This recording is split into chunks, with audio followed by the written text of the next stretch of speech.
Assalamualaikum warahmatullahi wabarakatuh. Yang terhormat Ibu Kepala SD Negeri 10 Kebondalu, yang terhormat Bapak Fandi Ahmad, calon guru penggerak angkatan 11, yang kami hormati pula Dewan Guru beserta staf SD Negeri 10 Kebondalu. Puji syukur kehadirat Allah Subhanahu wa Ta'ala yang telah melimpahkan rahmat, hidayah serta nikmatnya kepada kita sehingga kita dapat berkumpul pada hari ini dalam acara menyebarkan pemahaman dan penerapan pengalaman diseminasi budaya positif. Salawat dan salam mari kita curahkan kepada junjungan kita Nabi Agung Nabi Muhammad Sallallahu Alaihi Wasallam yang senantiasa kita nantikan syafaatnya di yaumul kiamat nanti. Bapak Ibu guru yang kami hormati, adapun susunan acaranya, yang pertama pembukaan, yang kedua menyanyikan lagu kebangsaan Indonesia Raya, yang ketiga sambutan, yang keempat acara inti, dan yang kelima penutup. Marilah untuk mempersingkat waktu, kita bersama-sama buka acara ini dengan bacaan basmalah. Bismillahirrahmanirrahim. Menyanyikan lagu kebangsaan Indonesia Raya yang akan dipimpin oleh Ibu Rohmi Utami.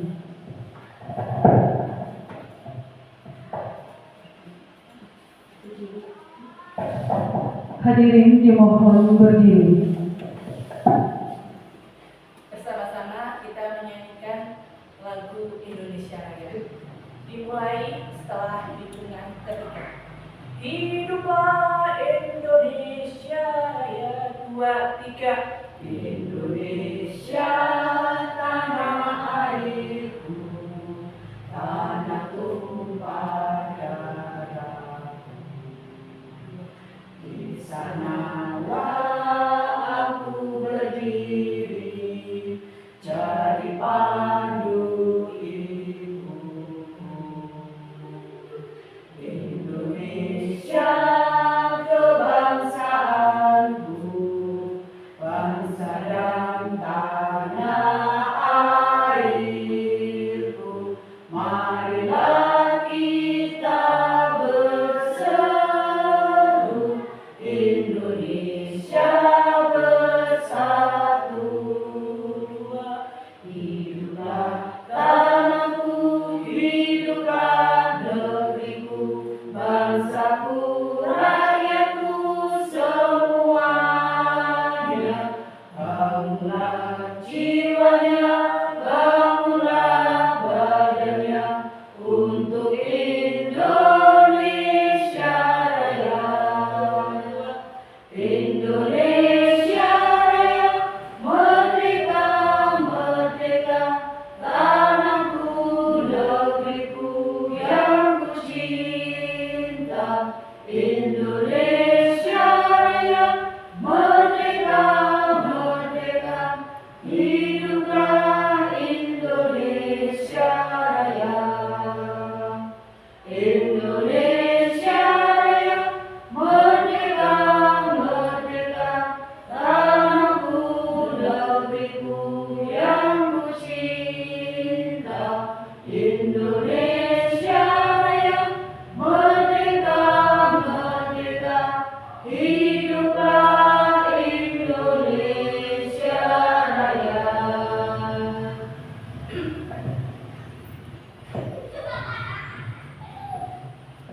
Acara selanjutnya sambutan dari Ibu Kepala Sekolah. Sebelumnya hadirin dimohon duduk kembali.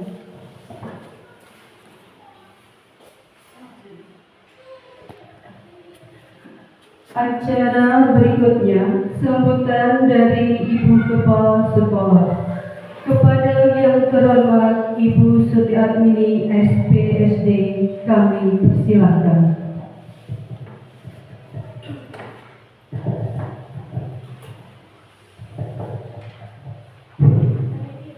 Bismillahirrahmanirrahim. Assalamualaikum warahmatullahi wabarakatuh.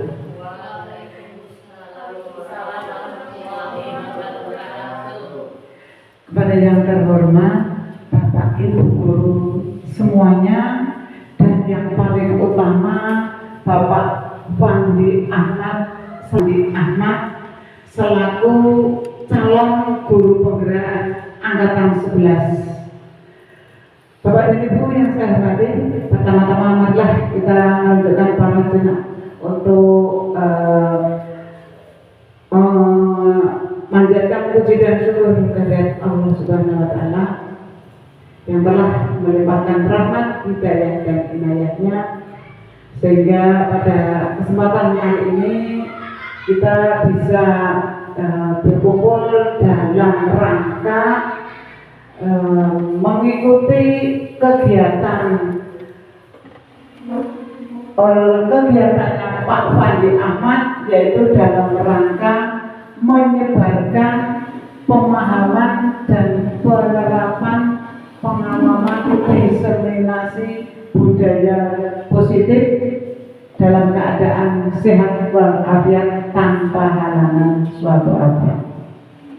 Salam dan selawat tak lupa selalu kami haturkan pada junjungan Nabi besar kita Nabi Muhammad Sallallahu Alaihi Wasallam beserta keluarganya yang senantiasa kita tunggu syafaatnya di akhir yaumul kiamat nanti.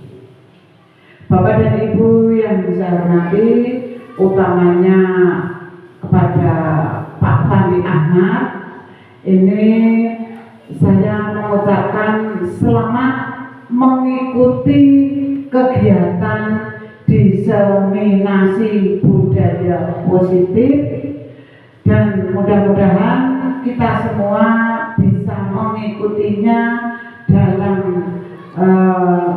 keadaan lancar dan tanpa kendala suatu apa.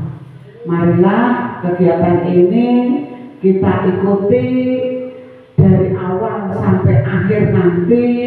Mudah-mudahan kita semuanya bisa mengikuti tanpa ada yang izin. Dan mudah-mudahan kegiatan diseminasi budaya yang dilakukan oleh Pak Fandi Ahmad mudah-mudahan bisa membawa kebaikan dan kemajuan buat SD kita, SD 10 Kebendalem secara umum, dan secara khusus buat Pak Fandi, semoga kedepannya lebih sukses. Saya kira untuk sambutan dari saya cukup segitu saja. Manakala ada tutur kata yang kurang berkenan di hati panjenengan semua, saya mohon maaf yang sebanyak-banyaknya. Sebagai akhir kata saya ucapkan wabillahi taufiq wal hidayah. Wassalamualaikum warahmatullahi wabarakatuh. Demikian tadi sambutan dari Ibu Kepala Sekolah. Acara selanjutnya adalah acara inti, yaitu pemaparan diseminasi budaya positif yang akan disampaikan oleh Bapak Fandi Ahmad sebagai calon guru penggerak angkatan 11. Kepada beliau kami persilahkan.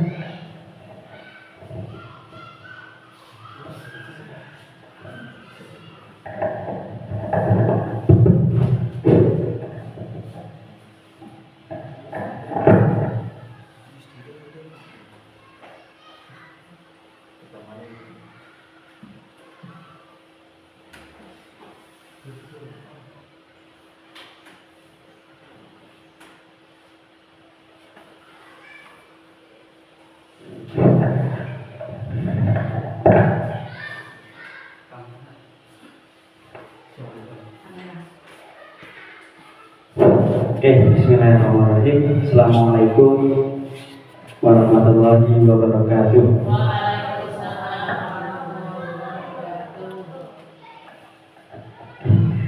Bismillahirrahmanirrahim. Rabbi sholli sodri wa yassir li amri wahlul 'uqdatam min lisani yafqahu qawli. Yang terhormat Ibu Kepala Sekolah SD Negeri 10 Pondaran, Ibu Sudiarti SPD SD. Yang terhormat Bapak Ibu Guru SD Negeri 10 Pondaran. Yang terhormat karyawan peserta penjaga SD Negeri 10 Pondaran. Yang saya cintai dan yang saya banggakan, anak-anakku dari kelas 1 sampai kelas 6.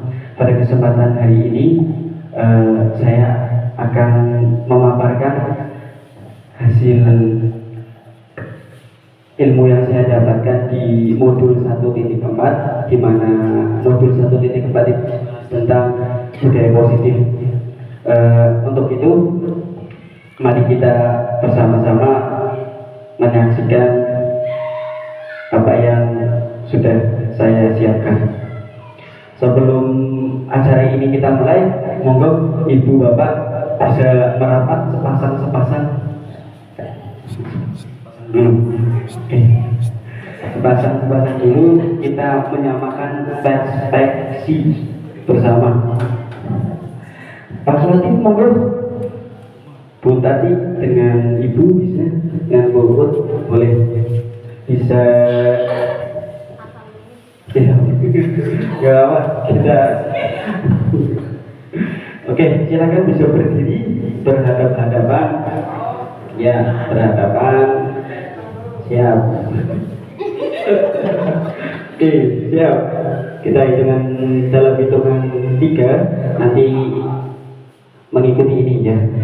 Oke, silakan tersenyum berhadap-hadapan selama 30 detik. Siap. Bisa berhadapan-hadapan? Oke. Siap.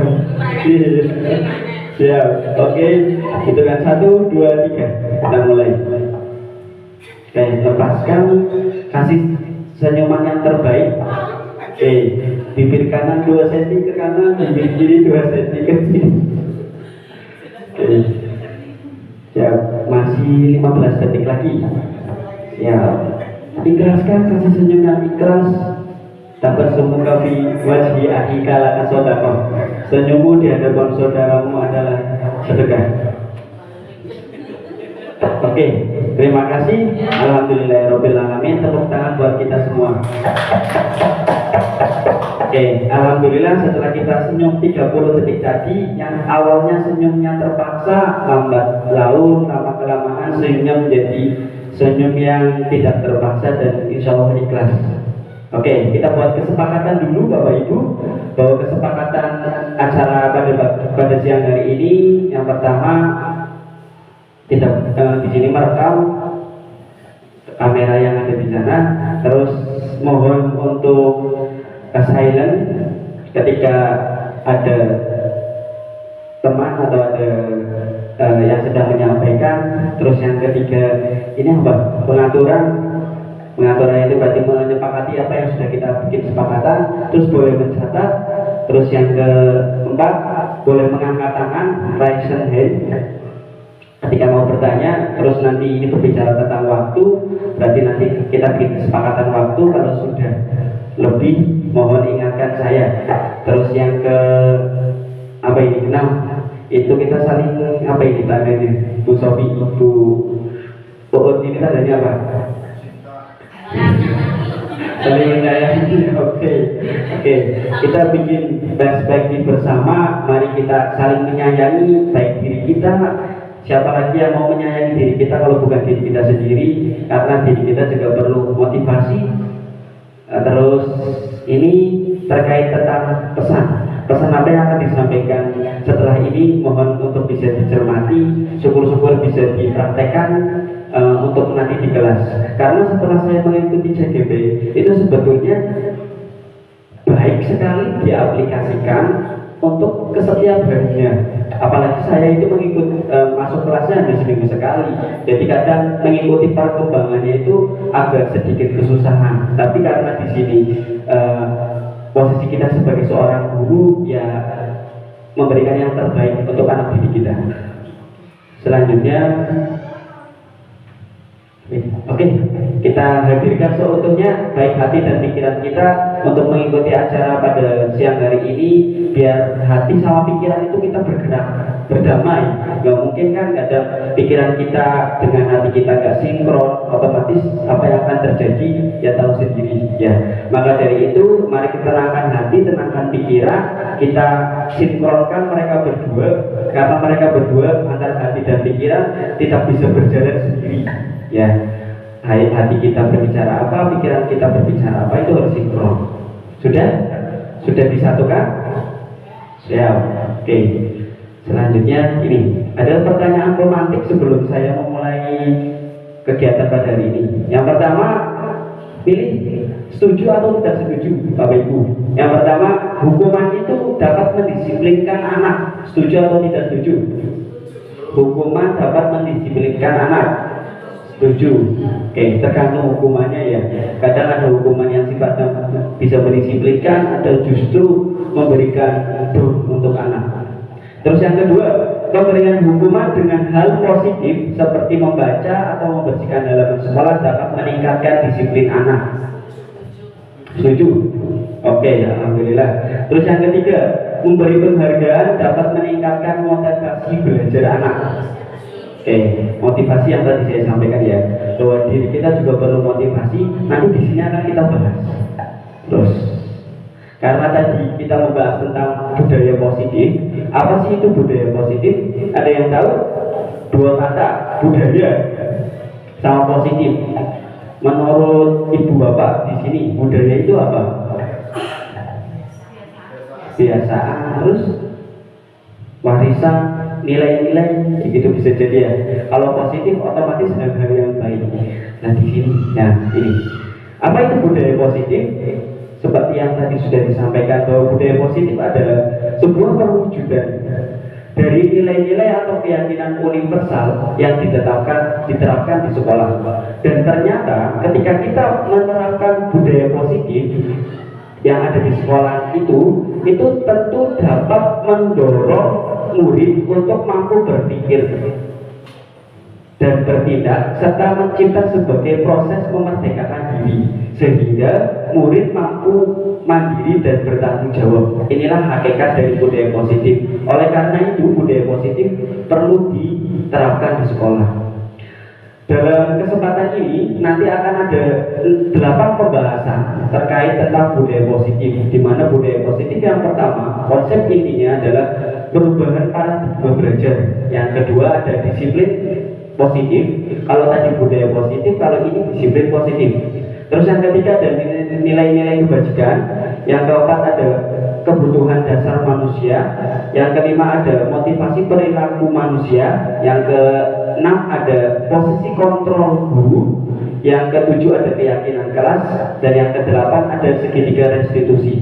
Mungkin ini hal asing atau mungkin sudah pernah kita dapatkan dulu di waktu perkuliahan, tapi nanti akan sedikit dijelaskan di sini. Oke. Yang pertama tentang perubahan paradigma belajar. Apa itu perubahan paradigma belajar? Ini. Perubahan paradigma belajar adalah pembelajaran yang dirancang berdasarkan prinsip pembelajaran berdiferensiasi. Mungkin ada yang tahu apa itu berdiferensiasi? Bu Nok, Bu Sofi? Berdiferensiasi. Pembelajaran berdiferensiasi itu berarti pembelajaran yang pelaksanaannya itu tidak disamaratakan. Jadi disesuaikan dengan Kondisi. awalnya, bisa disesuaikan dengan kontennya apa, prosesnya bagaimana, kemudian diajarkan apa, itu berbeda-beda. Oke, tepuk tangan buat Bu Sofi. Oke. Seperti yang sudah dijelaskan tadi bahwa berdiferensiasi itu berbeda. Kita tahu bahwa setiap anak memiliki karakteristik berbeda, gaya belajar yang berbeda, terus kemampuan yang berbeda. Dan di sini melalui perbedaan di sini itu kita ubah menjadi sebuah paradigma baru, di mana berdiferensiasi sehingga para peserta didik belajar sesuai dengan kebutuhannya berdasarkan tahap perkembangan sesuai dengan teori psikologi modern untuk mewujudkan profil pelajar Pancasila. Ada yang tahu profil pelajar Pancasila? Ini mungkin yang sering kita nyanyikan setiap pagi atau setiap sebelum pembelajaran ya. 6 elemen karakter dalam profil pelajar Pancasila. Mungkin Bu Tati bisa menyanyikan 6 karakter profil pelajar Pancasila. Oke Bu, monggo Bu. 1, 2, 3, bareng-bareng. Pelajar Pancasila beriman dan bertakwa pada Tuhan yang Esa, berakhlak mulia, kebinekaan global, gotong royong mandiri, kreatif dan bernalar kritis. Satu lagi Bu. Satu lagi.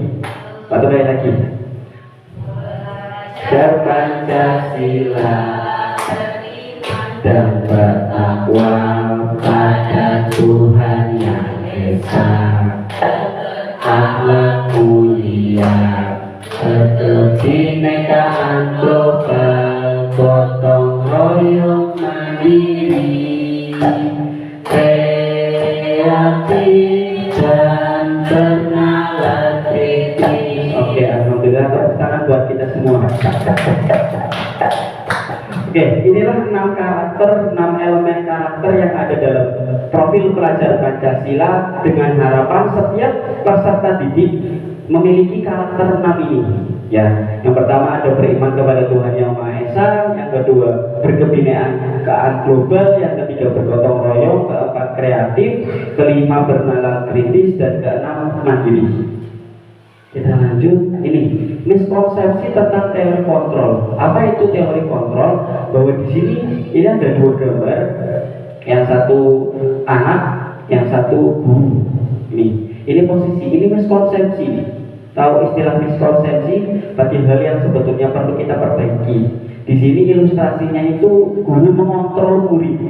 Kira-kira betul atau tidak? Guru mengontrol murid.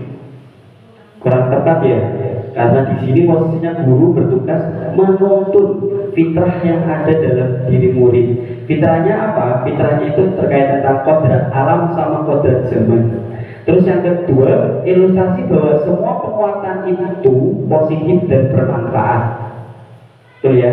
Terus yang ilustrasi selanjutnya bahwa orang dewasa berhak memaksa. Betul atau tidak? Ini miskonsepsi yang selama ini mungkin perlu diperbaiki kayak gitu ya, bahwa bukan semua orang dewasa itu berhak memaksa, itu tidak. Terus yang keempat, bahwa kritik dan membuat rasa bersalah mampu menguatkan karakter. Betul atau tidak? Itu hal yang miskonsepsi ya, bahwa membuat orang merasa bersalah itu bukan menguatkan karakter gitu. Selanjutnya ini, siapa sesungguhnya yang memiliki kontrol? Ini di sini, apakah diri kita atau justru orang lain? Di sini ada 2 perubahan paradigma, yang stimulus respon dan teori kontrol atau teori pilihan. Di sini kita mencoba mengubah orang agar berpandangan sama dengan kita. Kita ubah menjadi kita berusaha memahami pandangan orang lain tentang dunia, bukan memaksa nih. Terus yang kedua, perilaku buruk dilihat sebagai suatu kesalahan. Kita ubah menjadi semua perilaku memiliki tujuan. Terus yang ketiga, orang lain bisa mengontrol saya. Kita ubah hanya saya yang bisa mengontrol diri saya. Terus yang keempat, saya bisa mengontrol orang lain. Kita ubah menjadi Anda tidak bisa mengontrol orang lain, karena yang bisa mengontrol diri saya itu adalah diri saya sendiri. Terus yang kelima, pemaksaan ada pada saat bujukan gagal. Jadi ketika kita gagal, kita memaksa, itu tidak betul. Mari kita rubah menjadi kolaborasi dan berkonsisten untuk menciptakan pilihan-pilihan yang baru. Terus yang keenam, model berpikir menang kalah. Itu kita rubah menjadi model berpikir menang dan menang. Kayak gitu, gak ada istilah kalah. Terus itu yang pertama. Yang kedua, kita masuk ke disiplin positif. Apa itu disiplin positif? Disiplin positif itu adalah sebuah kebiasaan hal yang baik mencakup sikap dan perilaku maupun tutur kata oleh seluruh warga di sekolah, terutama bagi murid, agar dapat berkembang menjadi pribadi yang kritis, mandiri, dan bertanggung jawab. Ternyata disiplin positif itu merupakan hal yang bagus, yang baik, yang itu mampu membuat anak menjadi pribadi yang kritis, mandiri, dan bertanggung jawab. Jadi disiplin-disiplin positif perlu kita ciptakan, perlu kita tingkatkan, perlu kita kuatkan, perlu kita budayakan. Terus sebagai seorang pendidik tentunya kita memiliki tujuan bersama, yaitu menciptakan peserta didik yang memiliki disiplin diri sehingga mereka berperilaku mengacu kepada nilai-nilai kebajikan universal dan memiliki motivasi dalam diri menuju perubahan perilaku ke arah yang lebih baik. Apa itu nilai-nilai kebajikan? Ini yang keempat, yang ketiga, nilai-nilai kebajikan.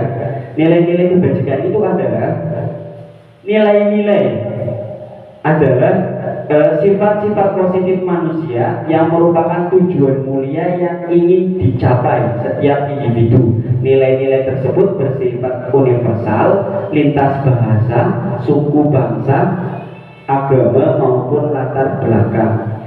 Menurut Dr. Wilhelm Glasser pada teori kontrol tahun 1984 bahwa nilai-nilai kebajikan itu adalah setiap perilaku atau perbuatan yang memiliki suatu tujuan. Dalam mengaitkan nilai-nilai kebajikan yang diyakini seseorang, maka ada nanti kita membahas tentang motivasi yang ada dalam diri kita itu ternyata mampu terbangun sehingga menggerakkan motivasi dari dalam untuk dapat mencapai tujuan mulia yang diinginkan. Dan nilai-nilai kebajikan yang ingin dicapai oleh setiap anak bangsa kita kenal dengan istilah tadi, profil pelajar Pancasila. Yang ada berapa?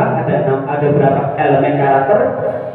6. Yang pertama beriman, bertakwa kepada Tuhan Yang Maha Esa, mandiri, bernalar kritis, berkebenaan global, gotong royong, serta kreatif. Inilah nilai-nilai kebajikan yang perlu kita terapkan dalam peserta didik. Terus ini, selain itu, nilai-nilai kebajikan bisa berupa keadilan, keselamatan, tanggung jawab, kejujuran, rasa syukur, lurus hati, berprinsip, integritas, kasih sayang, rajin, berkomitmen, percaya diri, kesabaran, keamanan, dan lain sebagainya. Inilah nilai-nilai kebajikan yang bisa kita terapkan di kelas, di sekolah yang mungkin memiliki manfaat yang luar biasa. Terus yang keempat, kebutuhan dasar manusia. Sebagai manusia kita tentunya memiliki kebutuhan dasar. Dan apa itu kebutuhan dasar? Kebutuhan dasar manusia adalah segala sesuatu yang kita lakukan untuk mendapatkan apa yang kita inginkan. Jadi ini, kalau kita menginginkan sesuatu ya otomatis kita harus mendapatkan sesuai dengan apa yang kita inginkan. Dan seluruh tindakan yang kita lakukan tentunya memiliki tujuan. Gak mungkin dong kita berjalan gak memiliki tujuan, ya kan? Gak mungkin kita ke sekolah gak memiliki tujuan. Inilah maksud dari kebutuhan dasar manusia. Dan semua usaha terbaik yang kita lakukan adalah dalam rangka untuk menciptakan kebutuhan dasar kita terpenuhi dengan baik. Ada berapa kebutuhan dasar manusia? Ada 5. Yang pertama di sini ada bertahan hidup. Yang kedua ada kasih sayang dan rasa ingin diterima. Terus penguasaan, kebebasan, kesenangan. Apa maksud dari kebutuhan dasar manusia? Yang pertama bertahan hidup. Ini tentunya kita hidup juga butuh bertahan, gitu. Melalui apa? Melalui makanan, tempat tinggal, kita butuh keamanan, kita butuh kesehatan. Yang kedua, kasih sayang dan rasa diterima. Otomatis kita juga sebagai manusia butuh rasa diterima. Yang kedua, butuh dipedulikan. Yang ketiga, berbagi, bekerja sama, menjadi bagian dalam kelompok. Karena kita tahu bahwa manusia itu sebagai makhluk sosial, manusia sebagai makhluk yang membutuhkan orang lain. Yang ketiga, penguasaan itu Di sini elemennya, komponennya ada harga diri, keinginan untuk dianggap, ya, terus memimpin, berprestasi, diakui, itulah kekuasaan. Terus kebebasan di sini kebutuhan dasarnya, elemennya ada mandiri, memiliki pilihan, mencoba hal-hal yang baru, mampu mengendalikan arah dirinya. Terus yang kelima, yang terakhir ada kesenangan. Kesenangan lewat apa? Lewat bermain, lewat humor, bercanda, antusiasme dan tertawa. Kebutuhan dasar yang harus dipenuhi oleh manusia. Ini. Terus yang keenam ada motivasi perilaku manusia. Apa itu motivasi perilaku manusia? Ternyata ada dua motivasi perilaku manusia. Yang pertama ada motivasi ekstrinsik, yang kedua ada motivasi intrinsik. Motivasi ekstrinsik itu motivasi yang berasal dari luar. Yang intrinsik itu dari dalam. Apa saja motivasi intrinsik yang ada dari luar? Itu komponennya ini, bahwa motivasi dari luar itu dalam rangka untuk menghindari ketidaknyamanan atau hukuman, ya. Terus untuk mendapatkan imbalan atau penghargaan dari orang lain. Terus kalau motivasi intrinsik itu untuk menjadi orang yang mereka inginkan dan menghargai diri mereka sendiri dengan nilai-nilai yang mereka percaya. Ini contohnya ini nanti ada contohnya. Ini belum. Kalau misalnya gini, pernah melihat orang memakai helm pada saat berkendara? Nah, itu biasanya mereka memakai helm dalam rangka untuk menghindari hukuman. Ya, padahal ketika kita berbicara tentang perilaku manusia, ya, itu arahnya untuk keselamatan, untuk menghargai diri kita sendiri. Ini, ya kan? Itu hal yang sebetulnya perlu kita perbaiki. Terus sebetulnya biasanya kita melakukan sebuah tindakan dalam rangka mendapatkan imbalan atau dengan ingin dapat penghargaan dari orang lain. Inilah justru motivasi-motivasi yang dari luar yang sebetulnya perlu, penting, tapi harus lebih kecil daripada motivasi intrinsik. Jadi motivasi intrinsiknya dibesarkan dulu, baru motivasi dari luarnya, kayak gitu. Selanjutnya tentang hukuman, konsekuensi, dan restitusi. Ketiga hal ini mungkin sama, tetapi ada hal-hal yang berbeda. Yang pertama terkait tentang hukuman. Hukuman itu sifatnya tiba-tiba atau tidak terencana. Kalau konsekuensi itu sifatnya terencana, disepakati sesuai dengan peraturan. Kalau restitusi menciptakan kondisi bagi murid untuk memperbaiki. Terus di sini bersifat satu arah. Satu arah. Kalau konsekuensi itu tidak dibuat untuk tidak nyaman, jadi dibuat dalam rangka agar nyaman.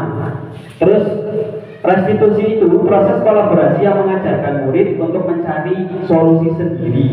Kalau semisal itu sifatnya hukuman fisik atau psikis, kalau konsekuensi itu guru memonitor murid. Ini perbedaan hukuman dan konsekuensi. Ya, dan ini restitusi. Apa itu restitusi? Restitusi itu proses menciptakan kondisi bagi murid untuk memperbaiki kesalahan mereka. Jadi ketika mereka memiliki kesalahan, itu bukan diajak atau bukan dihukum bersama, itu enggak. Ini ada restitusi yang menciptakan kondisi untuk memperbaiki kesalahan mereka. Jadi hukuman ternyata tidak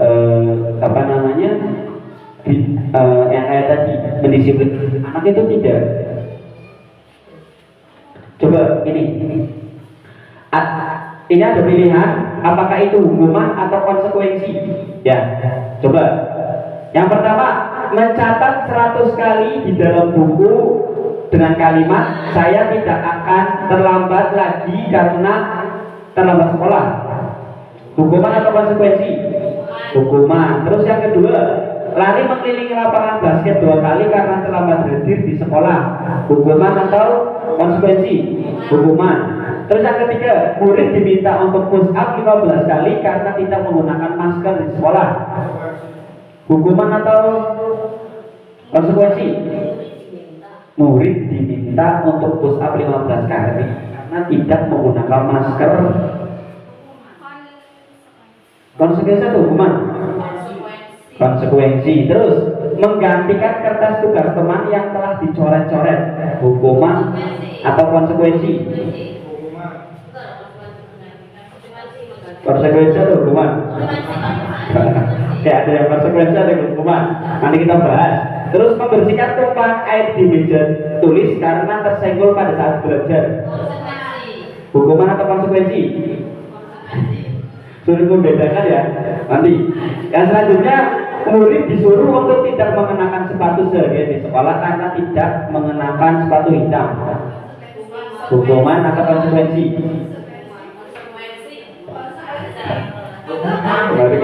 Oke. Terus lari mengelilingi lapangan basket 2 kali karena terlambat 10 menit untuk pelajaran PJOK, hukuman atau konsekuensi? Hukuman. Kita lihat konsekuensi.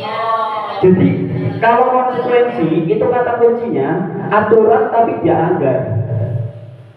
Aturannya sudah dibuat tapi dilanggar. Gini. Dan sifatnya untuk mereka merasa bersalah kayak gitu. Ini kan ini bedakan. Ini kan hukuman karena ada kata kuncinya mencatat 100 kali, ya kan, di dalam buku karena terlambat sekolah. Bisa kan hukumannya yang lain, kalau ini kan tidak.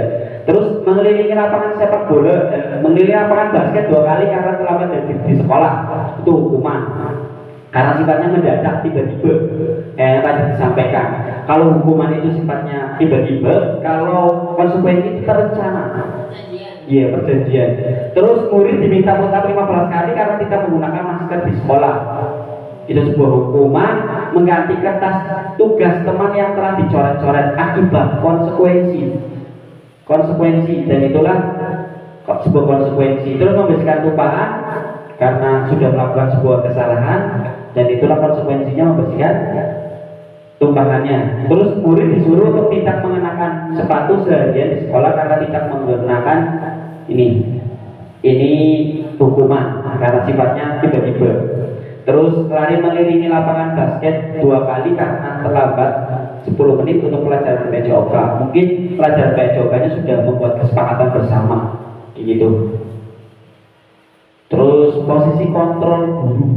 Kita sebagai seorang guru harus memiliki posisi kontrol ini. Ya, apa saja posisi kontrolnya? Posisi kontrolnya yang pertama ini sebagai penghukum, sebagai pembuat merasa bersalah, sebagai pemantau, sebagai manajer, dan sebagai teman. Ada kalanya kita menjadi seorang guru berposisi sebagai teman, berposisi sebagai penghukum, berposisi sebagai pembuat peserta didik kita merasa bersalah, berposisi sebagai pemantau, dan berposisi sebagai manajer. Dari kelima ini nanti kita akan bahas. Nah, ini pernyataannya. Kadang kan anak didik kita ya selalu ada saja hal-hal baru yang membuat kita itu merasa beristighfar, ya Allah ya Allah. Tapi ternyata ini ketika ada ucapan gini, saya kecewa sekali dengan kamu, saya kecewa sekali dengan kamu. Ini misalnya saya gurunya, Bu Tati sebagai muridnya, saya mengatakan saya kecewa sekali dengan kamu. Otomatis Bu Tati itu akan merasa bersalah. Oh iya, Pak, saya sudah mengecewakan Pak Fandi. Ini timbulnya Bu Tati mengatakan seperti itu, maka posisi saya sebagai seorang guru membuat orang merasa bersalah. Ini. Terus yang kedua, kamu tidak pernah benar melakukannya. Saya mengatakan sebagai seorang guru, kamu tidak pernah benar melakukannya. Tadi sebagai penghukum. Terus ketika ada perkataan seorang guru, ayolah lakukan demi bapak ibu, berarti di situ posisinya sebagai teman. Ayolah lakukan demi bapak atau ibu guru. Terus yang keempat, apakah kamu mau mendapatkan stiker bintang hari ini? Itu sebagai pemantau.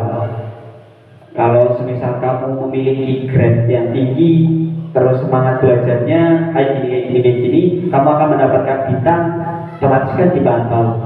Terus yang kelima, bagaimana kamu bisa menyelesaikan masalah ini?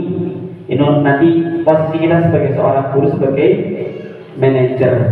Terus kamu selalu yang paling terakhir, ini sebagai penghukum. Oke, coba kita tebak. Posisi kontrol, apakah aku? Saya kecewa sekali dengan kamu.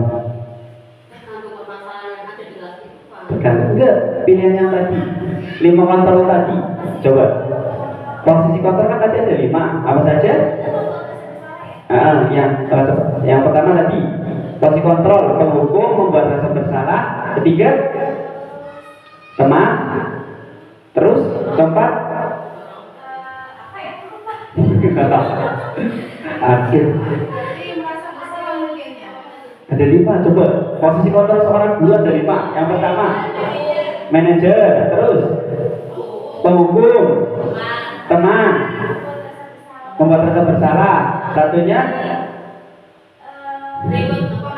pemantau. Lah ini dari kelima ini, saya kecewa sekali dengan kamu. Membuat rasa bersalah, bagus. Yang kedua, kamu tidak pernah benar melakukannya. Kamu menghukum, bisa membedakan ya.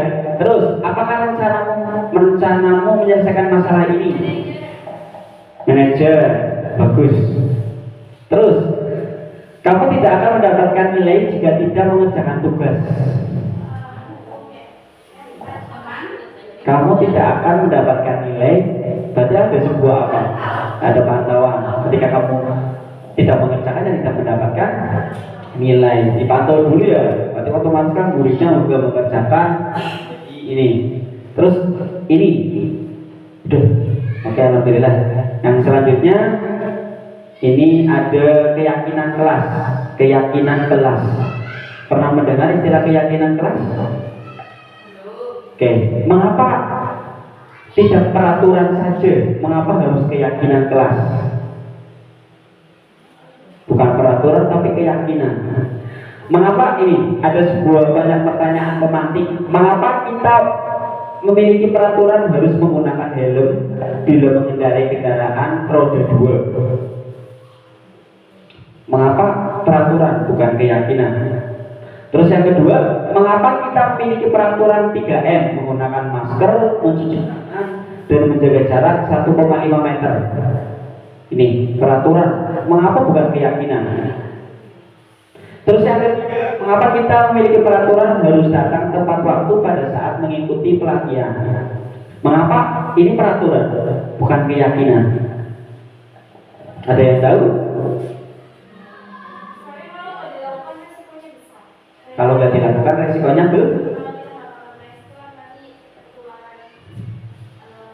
COVID.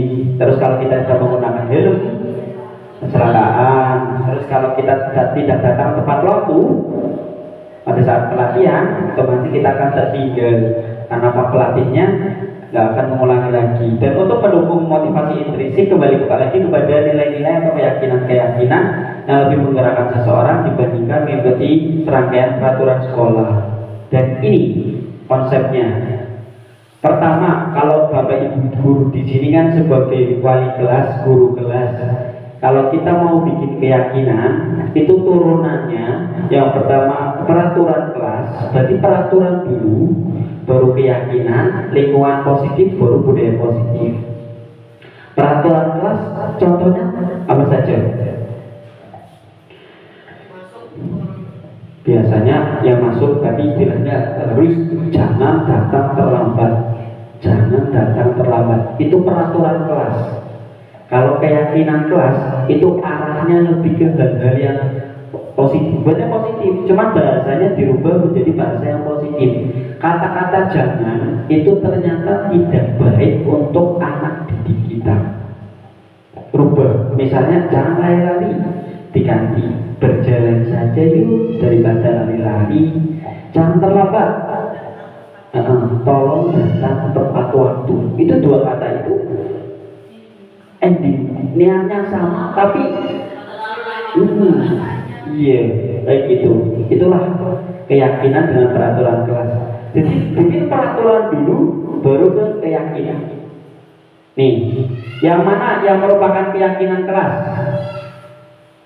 Ada sebuah kesepakatan ini dua.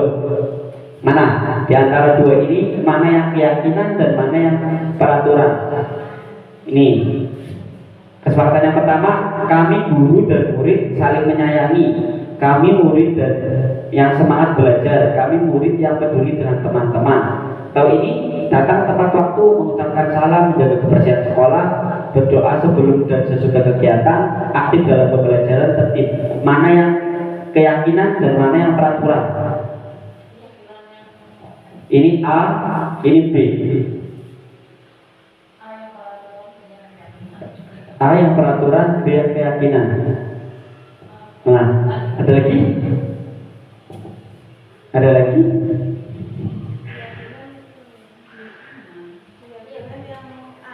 Ya, yang ini kalau peraturan itu sifatnya bersama-sama, ya sebetulnya bersama. Tapi ini, kami guru dan murid saling menyayangi, itu sebuah peraturan.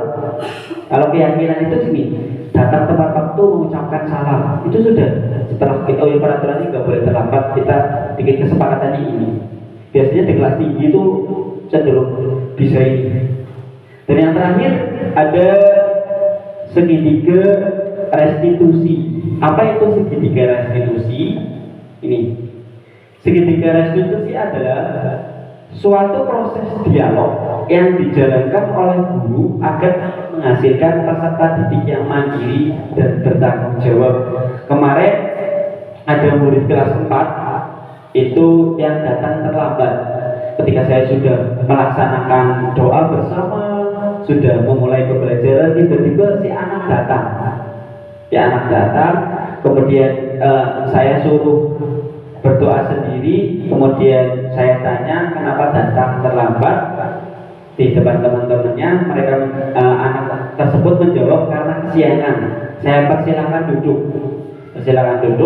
Di selesai pembelajaran, anak tersebut saya panggil, saya ajak berdialog secara face to face. Dalam rangka apa?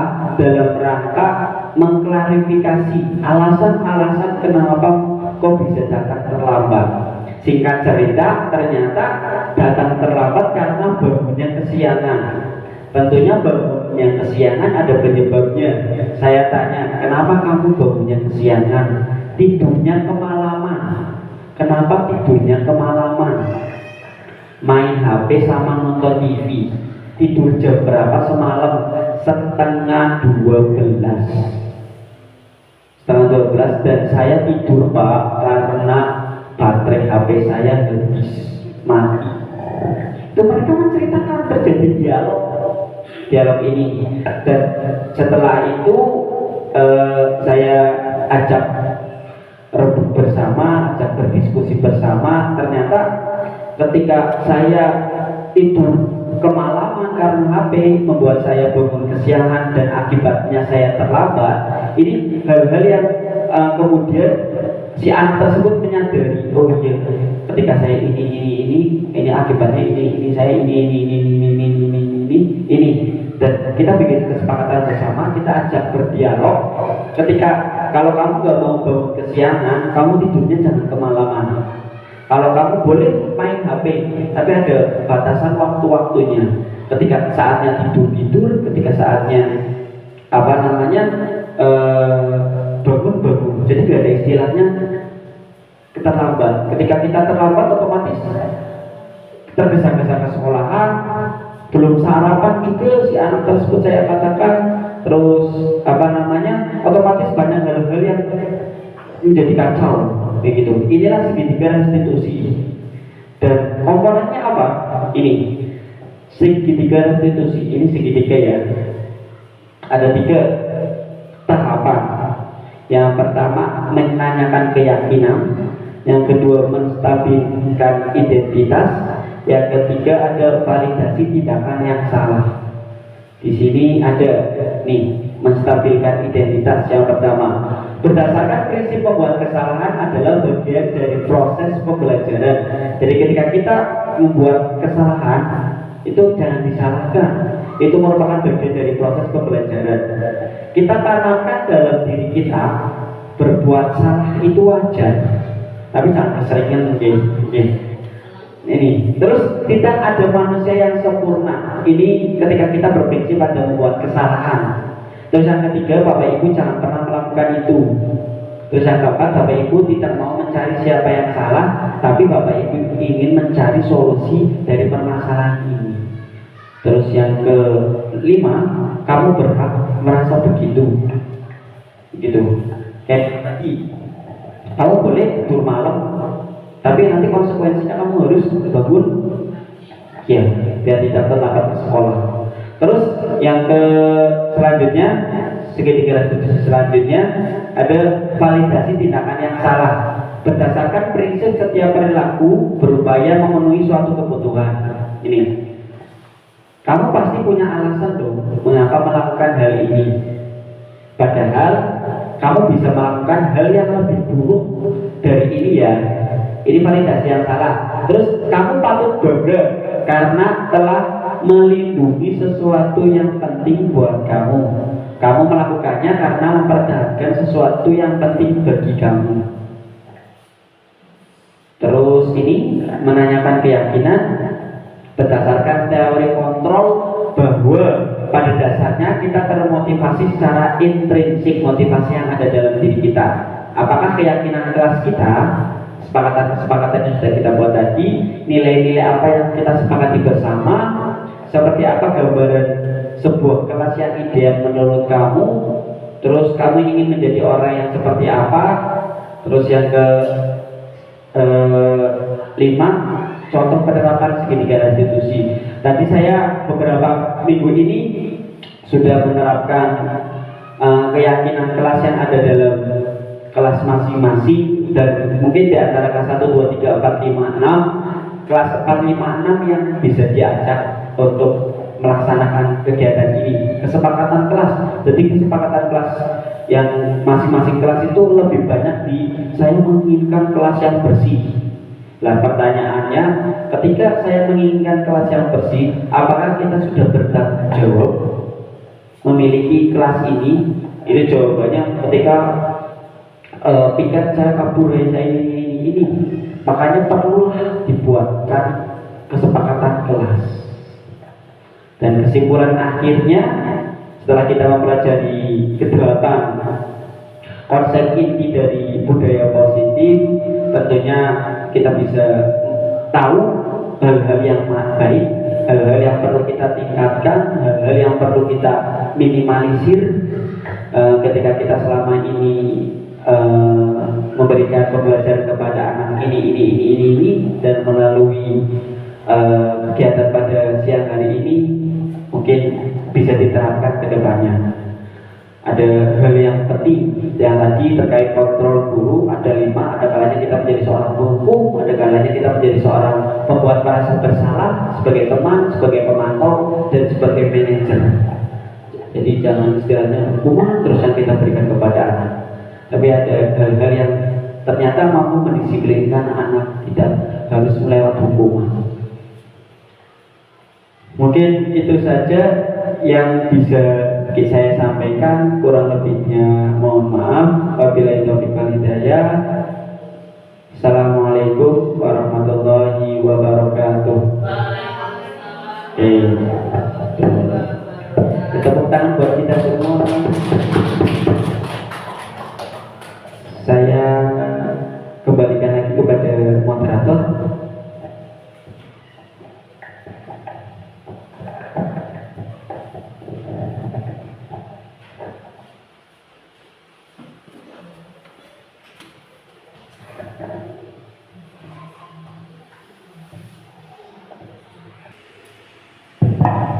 Demikian tadi pemaparan diseminasi budaya positif yang telah disampaikan oleh Bapak Fandi Ahmad sebagai calon guru penggerak angkatan 11. Semoga apa yang tadi disampaikan oleh Bapak Fandi Ahmad dapat bermanfaat bagi kita semua.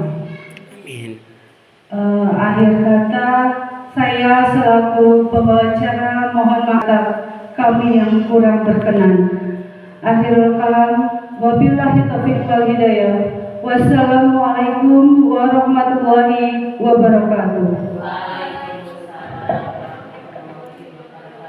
Assalamualaikum warahmatullahi wabarakatuh.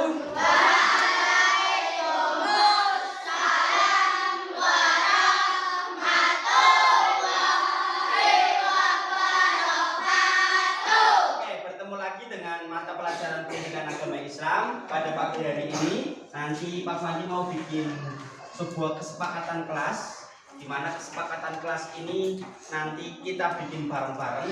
Gak cuma Pak Fandi, tapi semua yang ada di kelas 6 ini. Nanti Pak Fandi kasihkan ini.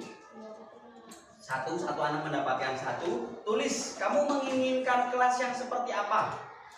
Satu saja.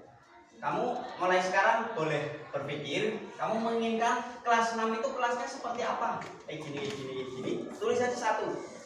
Ya. Antara teman yang satu dengan teman yang lain boleh sama atau boleh berbeda. Paham? Oke, Pak Fandi kasihkan ini.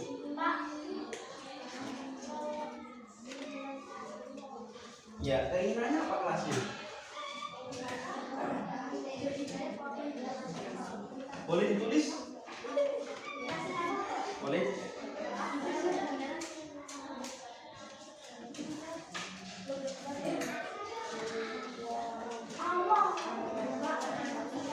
Tulis berdasarkan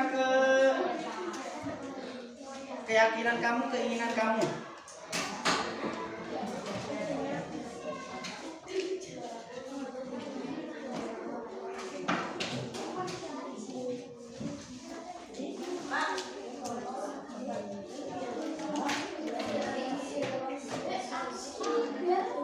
Tulisan agak besar ya, biar dibaca.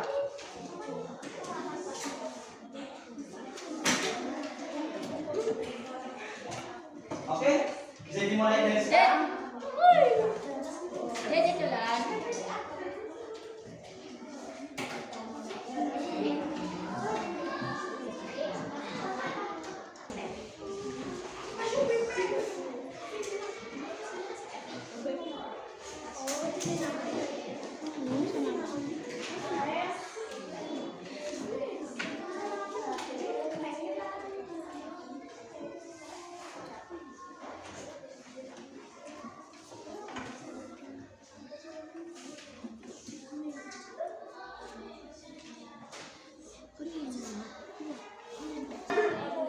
Oke, sudah selesai? Silakan.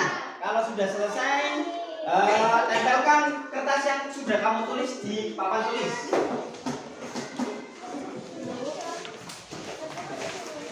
Tempelkan. Oke. Ya urus gak apa-apa, nanti Pak Fandi akan mengelompokkan dengan yang sama-sama akan dikelompokkan.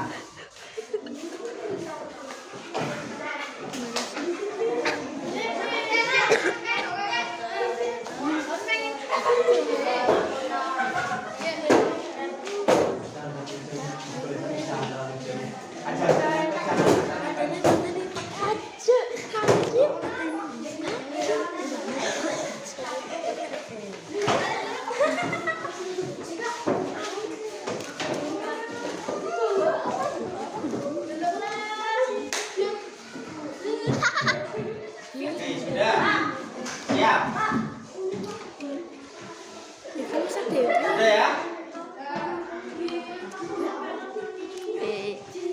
Sudah semua? Sudah nempel semua?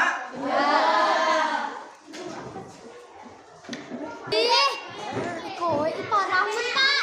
Pak.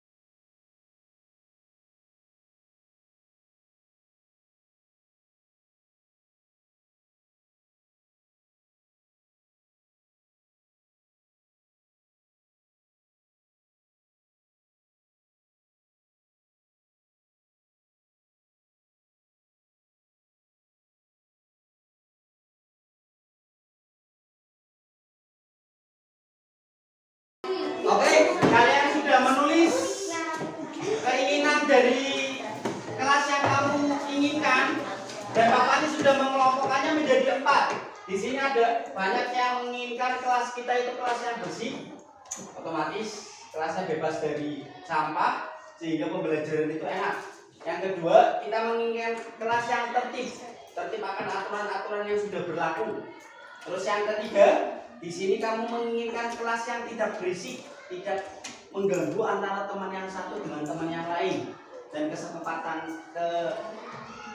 yang keempat ini banyak yang menginginkan untuk saling menghormati.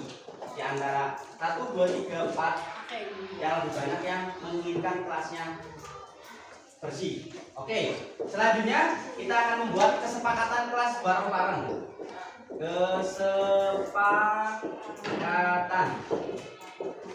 Kesepakatan kelas 6. Ya. Apa itu kesepakatan? Ada yang tahu? Antara teman yang satu dengan teman yang lain, antara semua yang ada di kelas 6, bukan cuma Pak Fandi, itu kita bikin kesepakatan bersama dengan harapan kesepakatan yang sudah kita buat itu tidak dilanggar. Jadi kamu sudah ada perjanjian tuh. Kesepakatan yang pertama, sebelum belajar, oke, sebelum belajar kata Mas Hafin, sebelum belajar kita berdoa. Berarti berdoa sebelum belajar.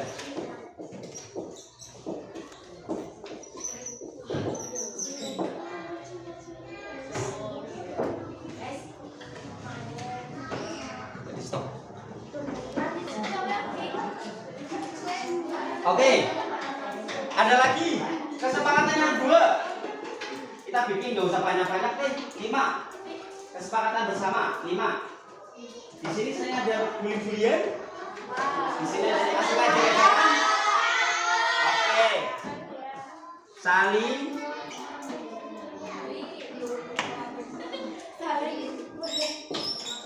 menghargai.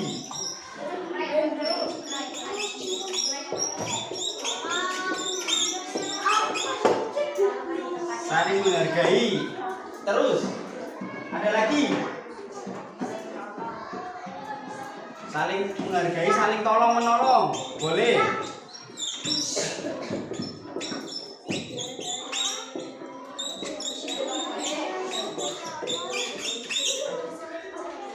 Ada lagi? Ada lagi?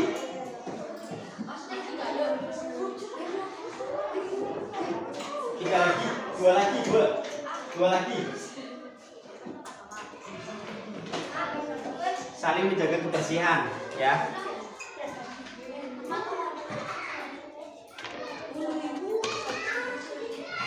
Saling menjaga kebersihan.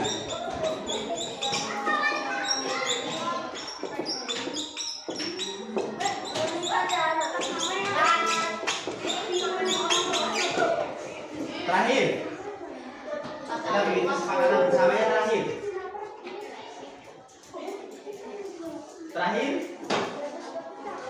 Satu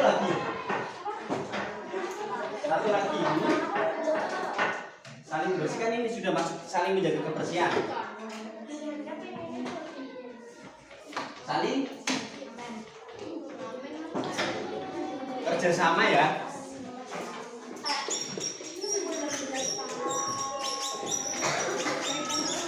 Oke. Kesepakatan yang pertama, berdoa sebelum belajar, sudah sering kita lakukan. Yang kedua, saling menghargai. Saling menghargai di sini berarti mulai sekarang kita ciptakan kelas 6 ini kelas yang saling menghargai antara teman yang satu dengan teman yang lain. Saling menghargai antara guru yang satu dengan guru yang lain. Kamu tahu bapak sama ibu guru juga harus saling menghargai. Kalau semisal pak gurunya atau ibu gurunya itu